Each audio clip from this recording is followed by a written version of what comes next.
This is my Week 4 film study coverage of Jared Goff. His stats were certainly not impressive in the Lions' 34-10 win over the Browns. They didn't reach the standard of what we typically expect from Goff from a statistical standpoint. His internal clock, I think, was probably sped up at times by Cleveland's pass rush. The Browns also, I thought, showed a little bit more coverage versatility post snap than they usually do, sometimes dropping out in zone a little bit more frequently than we normally expect from a Jim Schwartz defense. He did have the interception on a play that fits that description. Basically, Denzel Ward drops out or zones off as Amon-Ra St. Brown goes over the middle on like a deep dig route. It's a fly ball interception to Ward. Was Goff fooled? He was, I don't know, but he was definitely pressured on it. There's a D tackle or two of them in his face. In fact, I'll show you that play. That'll be the last one that we'll go through here. So the ball ends up being severely underthrown to Jameson Williams. Nonetheless, I thought Goff made a number of quick, productive decisions and throws. At times, the Browns just really limited his options. They were there. They were prescient on defense and their man coverage schemes, especially. And they were right there in zone to kind of close off some of Goff's first or second reads. So far this year in 2025, he's got 9 touchdowns, 2 interceptions, almost a 72% completion percentage. Now, his yards per attempt and his yards per completion are slightly down from 2024, maybe in the 4 to 5 to 6% range. He hasn't been sacked so in the last 3 games after being taken down 4 times by the Packers. Heading into the Bengals game, his sack percentage is the lowest that it's ever been, not just in Detroit, but in his career. Let's get the film started here. Generally, this is going to be chronological. I do have 2 plays mixed up, and hopefully I can remember them to present them in the correct order for you guys. So first possession, it's a 1st and 10, and I'm going to try to spot shadow the Brown safeties in Brown each time, whether they're in a 1 high safety look like you see here or a 2 high safety structure. I don't know about you. I would like to see more of these targets for Jameson Williams. So a quick throw, intermediate perhaps, from Goff to Williams, just like you often see with St. Brown. Get him the football. Let him get involved with the offense. I know he had a big drop in this game. In addition, 2 of Goff's throws are kind of impacted by either pressure and or someone being in Goff's face and actually collapsing the pocket on top of him. As an aside, you do get a lot of linebackers' eyes on Goff in this game, even when they're playing man. It appears to me that they're playing man on this particular snap, but the linebackers underneath almost are reacting like it's zone. Quick completion to Williams. I'd like to see more targets in this range moving forward. Same possession here, first possession of 1st and 10. I want to talk about something that I've mentioned for a couple of weeks, really since the Ravens played the Cleveland Browns, and that's dropping a safety down to match the numbers. And that's exactly what Cleveland does in their defense. You can see one of the safeties is in the middle of the field, and the other one, Grant Delpit, is down, basically matching the formation to wherever Sam Laporta lines up on this particular play. So when I say match numbers, what does it do? It impacts the run game, puts another guy there immediately to be able to come downhill and attack the run, and or in this case, try to deal with a play action pass concept. So it's a play action for Goff. You can see that the run action with Jahmyr Gibbs is going to the top side, and the route that I think he's trying to focus on here is emanating from the other side of the field. Delpit is the guy who I spot shadowed initially for the Browns, and he's going to be the guy who comes downhill to get in Goff's way and basically not allow him to set his feet. You also have a really nice job here by Newsome of kind of undercutting or really getting in front of this route and the safety flowing over the top. So Goff is impacted by 2 things. Really nice coverage by the Browns, but also Delpit reacting appropriately, but having a pre-snap alignment that puts him in position to stop this precise play. Run action to the left with the tight end, Brock Wright, moving across. I do wonder if he's supposed to pick up Delpit, to be honest with you. He ends up dealing with this defensive end, who Laporta kind of has locked up briefly anyway. But you can see the run action is all going to our left, Goff's left, away from Delpit, and then the tight end working back to him. Here's Delpit.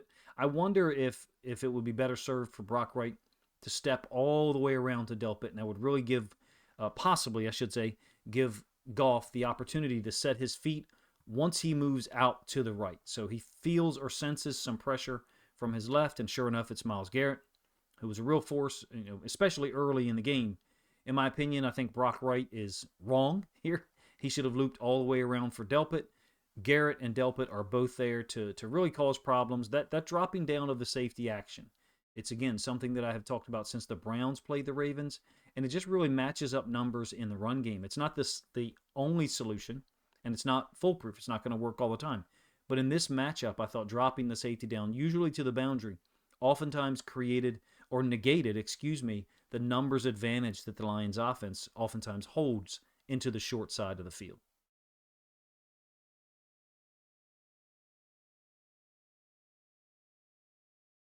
Third and 7 on the first possession. Like I said, the game is tied at 0. By the way, I normally want a spot shadow or at least illustrate where the boundary side is. So the short side of the field is to the top side, and the wide side is to the bottom of our screen. Here's the routes that we're going to get. You got a one high safety structure, but he's moved over, shifted over to the left side. Delpit is lined up as a potential blitzer off the edge into the boundary. St. Brown going to run like a little checkup route.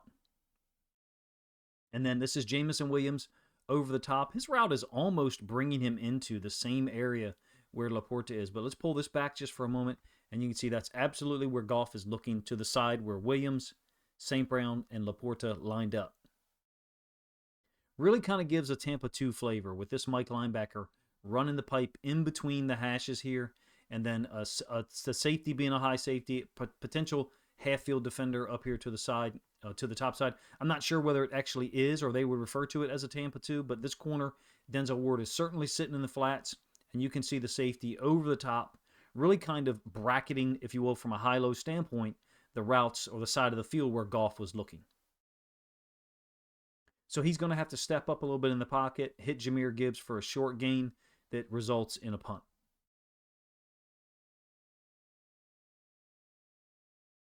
I don't think any of that inability to get to throw off or to convert the first down has anything to do with Goff's fault or his responsibility. To me, it's just Cleveland doing a nice job of dropping out in a zone presentation after they had initially showed man.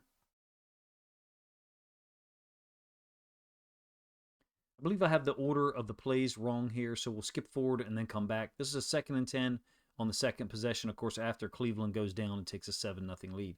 A couple of things. When the formation presented itself and Delpit wasn't to the boundary, he was to the field.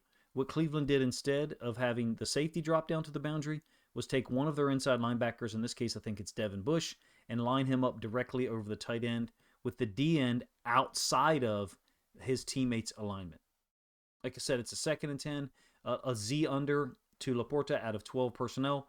There's Delpit, the strong safety, and there is the middle of the field free safety. Goff immediately looking to the boundary where you've got Laporta running the little Z under. The ball's out really quick here. St. Brown running a route, possibly open in the middle of the field. I remember we got some super smart people in the Lions Discord, by the way, that I operate. I think at this point we've got like 43 people in there, which is really cool. But someone pointed out like mid-second quarter, hey, we're not throwing the ball in the middle of the field at all. This will be one of the situations where someone would say, okay, well, we could get the ball to St. Brown on this route, but this safety is driving only after, or only when, I should say, Goff releases the football. It's a tough catch for Laporta in between two defenders on a 3rd and 4. This sets up a 3rd and 4, excuse me. Like I said, I had the plays in the wrong order. This is the aforementioned 3rd and 4. And it's going to be a completion to St. Brown. I've got him spot shadowed in yellow. So he's going to run a deeper out route while Khalif Raymond to the outside receiver in the wide bunch is going to run a shallow out. Jameson Williams essentially running a vertical. On some of these routes, I can't really draw up them completely accurately because I only have so much space to deal with on the screen.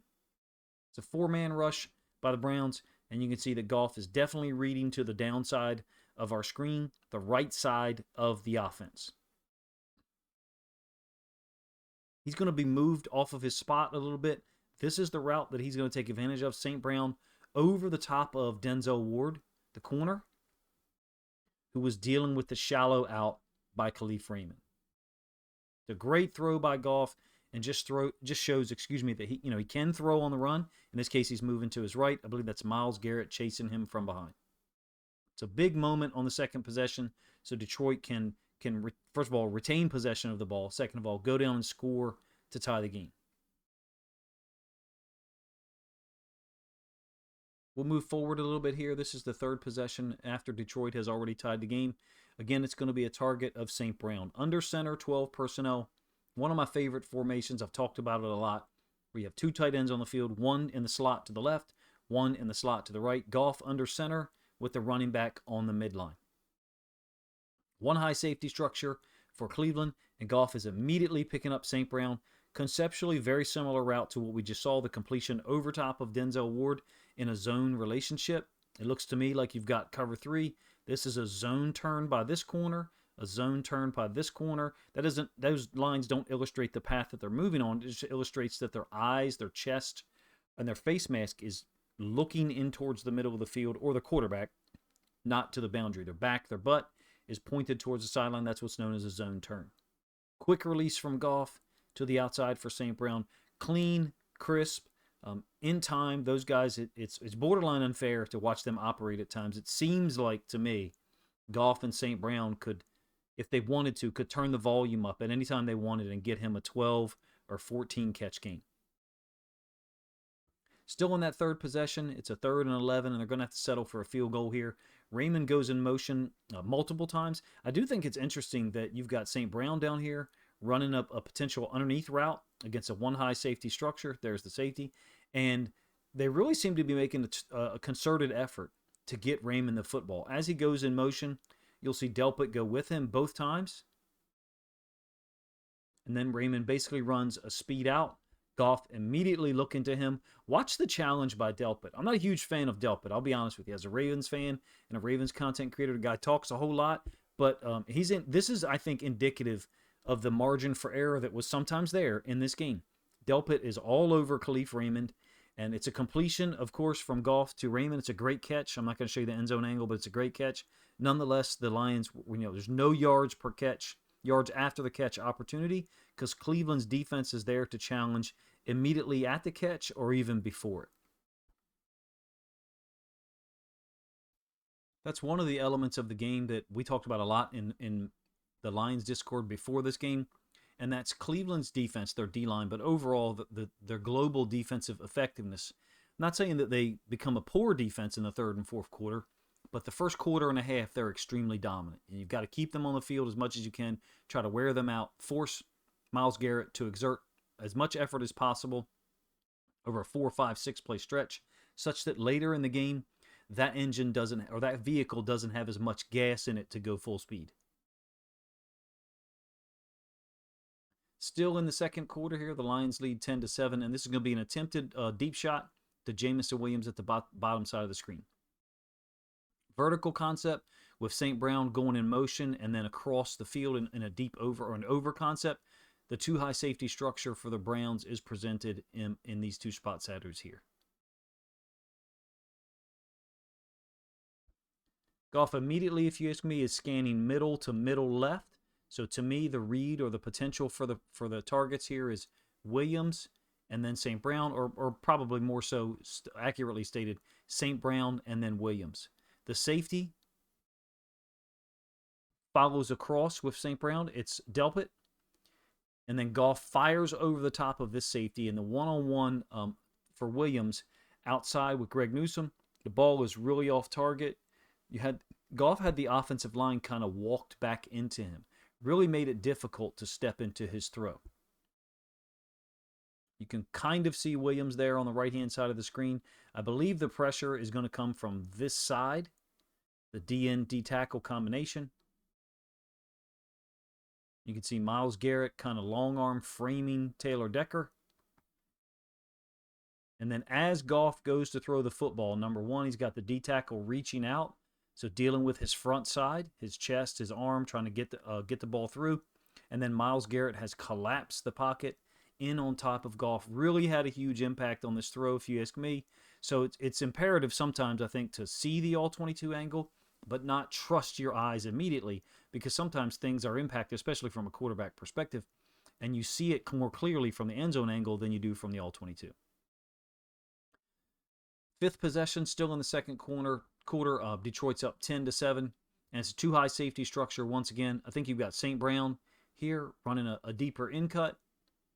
The target is Williams, and I think this is a great throw from Jared Goff.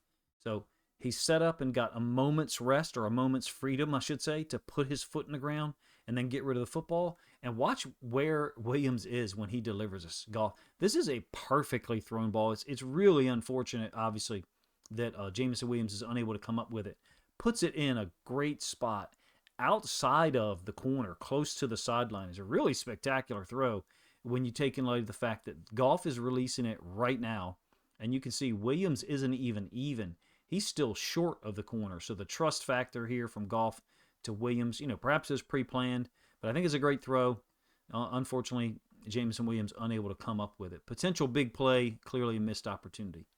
How were the Browns trying to get pressure here? 5-man rush, defensive tackle looping all the way around. It's really predicated on the Mike linebacker occupying the center and or the left guard, Christian Mahogany, at the same time. You can see 96 loop all the way around.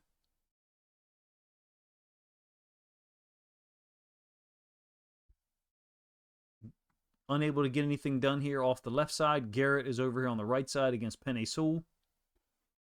And Goff has plenty of room to gear up and get everything behind this football. St. Brown is covered here by the safety. The safety was definitely taking that deeper in cut, so left a one-on-one to the outside in the space from the bottom of the numbers to the sideline. When I say one-on-one, I mean space from the bottom of the numbers to the sideline for him to make a play.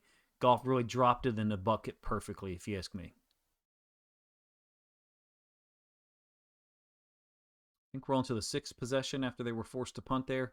Lions are up 10-7, but getting ready to make it 17-7. So Delpit is lined up over St. Brown, and then the middle of the field free safety, along with a solo inside linebacker, is stacked. Play action concept with Montgomery moving to the right, and you're going to get a great pick, shadow, whatever you want to call it, from Laporta on Delpit. It's really violent the way that it works out. Delpit ends up getting smacked to the ground. Takes him out, number one. Number two, occupies the corner for any type of switch coverage. And an easy touchdown for St. Brown. Yet another easy touchdown into the right side on a critical situation. It was a 3rd and goal. Lions went up 17-7 while Cleveland's offense was clearly struggling. Give you one more throw, I think, from the second quarter. And then we'll talk about one or two from the second half. So this is a 1st and 10 on the 7th possession. And Detroit's able to get the football back and work their way downfield quickly for a field goal. It's a 2-high safety structure from Cleveland. Laporta's route is going to go over the top of the linebacker level and then kind of in between the safeties, if you will.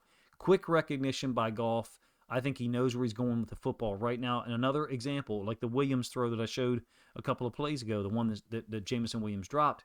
When Goff is throwing this, it's not like he's cleared this linebacker yet. He's still even with him, but he's also on this side. He's further away from us than the linebacker, he being Laporta. And Goff throws it perfectly over the top to Laporta. It's a huge gain that allows them to get into field goal position and make it 20-7.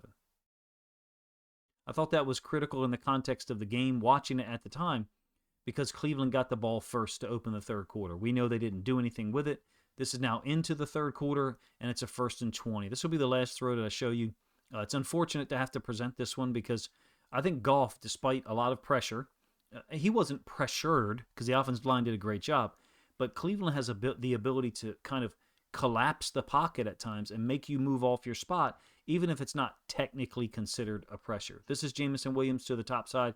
Can't necessarily draw his route to the depth at which it actually occurs.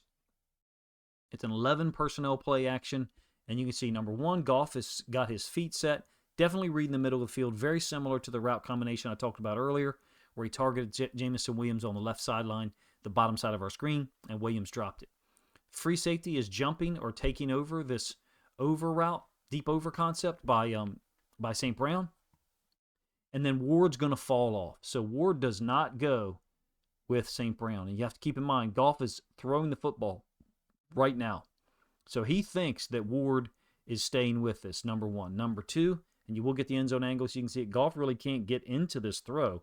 So I think the defensive tackle pressure had an impact here. Clearly it's a duck, right? It's an easy catch for Denzel Ward. I'm not going to show the return. It doesn't really matter for what we're trying to evaluate. I don't absolve Goff of responsibility. I just don't have any fears that these things are going to be recreated often. Delpit dropped down again against 11 personnel ace. Play action to Gibbs. Goff has got a lane right now to perhaps get rid of the football. I'm not sure why he's waiting so long. When I say waiting so long, what I mean is Goff is typically a guy to get rid of the ball super quick. I wonder if he's trying to figure out the coverage here, and he thinks that corner to our right side off screen, Denzel Ward, the guy who gets the pick, isn't going to be involved in this at all. So the hit on Goff occurs, the ball is already out, just so you know. Here's the football right here.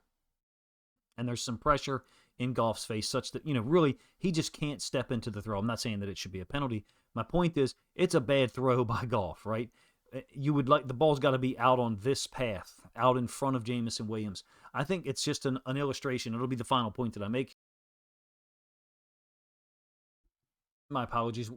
From a statistical standpoint, right, Goff did not have a great day. His 16 of 27 passing for 168 yards. It's the least amount of completions in a game this season. It's his lowest completion percentage in a game this season. I think it's 57%. He had the least amount of yards. However, he wasn't sacked once. That's critical. He did actually have to move around the pocket a couple of times, more than a couple, probably 4 or 5, and get the throw off or throw it away. He had the one interception that I just showed you for balance. Basically, I'm not really worried about Jared Goff, but I wanted to present the interception to balance out what I'm doing here. I'm not able to go over every single throw. Number one, I don't have time to do that. Number two, I really don't have any interest. I try to pick out plays that I think are representative of how a quarterback played. You had an unbelievable throw to Jameson Williams that just happened to be dropped. You had a great throw to Sam Laporta up the right hash late in the second quarter to help him get a field goal that Laporta converted into a big gain. And then you had this interception that, of course it's disappointing, right? He actually almost had a second one down near the goal line in the fourth quarter. That play actually kind of disappointed me a little bit more. Here there was some pressure, right? That one that I'm referring to in the fourth quarter there was not. But nonetheless, I think Goff went through a difficult game from the standpoint of who he was playing. The Browns D-line gets after you. That's well known. They also switched or dropped out into zone more often than I expected. Goff, I thought, had some pause a few times post-snap, right? There was the added element or added layer of, okay, let me recognize the coverage, process what we're running, and then throw the ball where I need it to. And I think that might be what happened on that last play there with Denzel Ward. Like I said, in spite of all that, I'm not worried about Goff's play at all, his effectiveness, or anything moving forward.